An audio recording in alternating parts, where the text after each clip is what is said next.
so much motherfucking design on right now. Break it down, bring it back, make it clap. I got 3 old thoughts, new block, wear that thing. Bitches on my line, and you know. Assalamualaikum warahmatullahi wabarakatuh. Perkenalkan, nama saya Khairul Zaman Nurdin, Prodi Pengembangan Masyarakat Islam semester 1 kelas A. Nah, di sini saya akan menjelaskan tentang memahami dan menjelaskan HAM yang benar. Nah, di sini saya akan memaparkan dikit tentang HAM. HAM adalah hak-hak yang melekat pada setiap individu berdasarkan prinsip kemanusiaan, kesetaraan, dan martabat.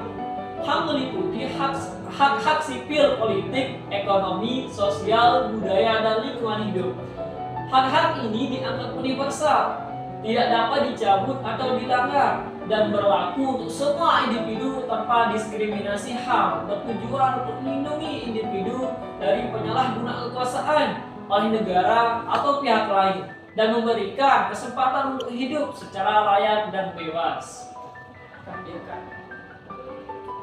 Nah, di sini juga saya akan memaparkan salah satu fungsi utama dari hak asasi manusia, ialah menjamin bahwa tidak ada pihak termasuk pemerintah atau individu lain yang boleh melanggar atau mencabut hak-hak dasar setiap individu.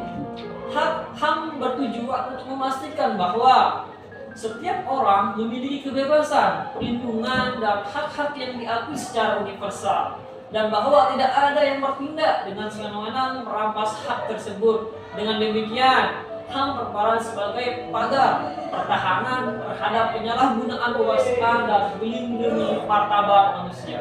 Saya melanjutkan materi dari saudara Khairul Zaman Nurdin. Izin perkenalkan, nama saya Rahmatin Saniah. Di sini saya akan membawakan materi yaitu contoh-contoh HAM. 1. Contoh HAM ialah hak hidup dan kebebasan, yakni hak untuk hidup dan bebas dari perlakuan yang tidak manusiawi atau yang mengancam kehidupan seseorang. Contoh kedua yaitu contoh kebebasan berpendapat dan menyampaikan pendapat, yaitu hak untuk mengeluarkan pendapat, mencari, menerima, dan menyampaikan informasi dan ide tanpa adanya campur tangan atau hambatan dari pihak lain atau pemerintah. Ketiga, ialah contoh kebebasan beragama dan berkeyakinan, yaitu hak untuk memilih dan mengamalkan agama atau kepercayaan sesuai dengan hati nurani masing-masing. Contoh yang keempat yaitu contoh kebebasan dari penyiksaan dan perlakuan atau hukuman yang kejam, tidak manusiawi atau merendahkan martabat. Maksudnya ialah hak untuk tidak mengalami penyiksaan atau perlakuan yang tidak manusiawi atau menghina. Contoh kelima ialah contoh kebebasan berserikat dan berkumpul, merupakan hak untuk membentuk kelompok atau organisasi serta berkumpul secara damai tanpa campur tangan negatif dari pihak lain atau pemerintah. Contoh keenam yaitu hak untuk memilih dan dipilih. Maksud dari hak untuk memilih dan dipilih ialah hak untuk berpartisipasi dalam proses politik, termasuk memilih dan dipilih dalam pemilihan umum. Contoh ketujuh ialah hak atas pekerjaan dan gaji yang adil, merupakan hak untuk bekerja dalam kondisi yang layak dan mendapatkan upah yang adil. Contoh kedelapan adalah hak atas pendidikan, yakni hak untuk memperoleh akses dan kesempatan dalam pendidikan yang berkualitas tanpa diskriminasi. Contoh kesembilan adalah hak pendidikan, yaitu hak untuk memperoleh akses dan kesempatan dalam pendidikan yang berkualitas tanpa diskriminasi. Contoh ke-10, hak atas perlindungan hukum, yaitu hak untuk mendapatkan perlindungan dan akses ke sistem peradilan.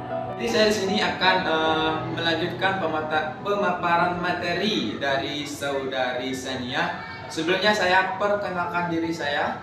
Nama saya Reza Adela, akan melanjutkan terkait dasar-dasar hukum HAM. Jadi di sini dasar-dasar hukum HAM terdapat dalam Pancasila pada sila kedua, yaitu kemanusiaan yang adil dan beradab. Adapun dasar-dasar hukum HAM terdapat dalam Undang-Undang Nomor 39 Tahun 1999 tentang HAM. Yang pertama adalah setiap orang berhak bebas dari penyiksaan, hukuman atau perlakuan yang kejam, tidak manusiawi, merendahkan derajat dan martabat kemanusiaan. Yang kedua, setiap orang berhak untuk bebas dari penghilangan paksa dan penghilangan nyawa. Dalam Undang-Undang Nomor 26 Tahun 2000 tentang Pengadilan HAM. Yang pertama, setiap korban dan sanksi dalam pelanggaran HAM yang berat berhak atas perlindungan fisik dan mental dari ancaman gangguan teror dan kekerasan dari pihak manapun. Yang kedua, perlindungan sebagaimana dimaksud dalam ayat 1 wajib dilaksanakan oleh aparat penegak hukum dan aparat keamanan secara cuma-cuma. Sekian. Nah, itu pemaparan dari teman-teman mengenai pengertian HAM, fungsi HAM, tujuan HAM, contoh HAM, dan dasar-dasar hukum HAM. Nah, mungkin itu penjelasan dari teman-teman. Kalau masalah kelebihan dan kekurangan itu berasal dari setan dan kita ini adalah pelakunya, dan kelebihan itu milik sang penguasa karena dia maha sempurna. Sekian dari kami.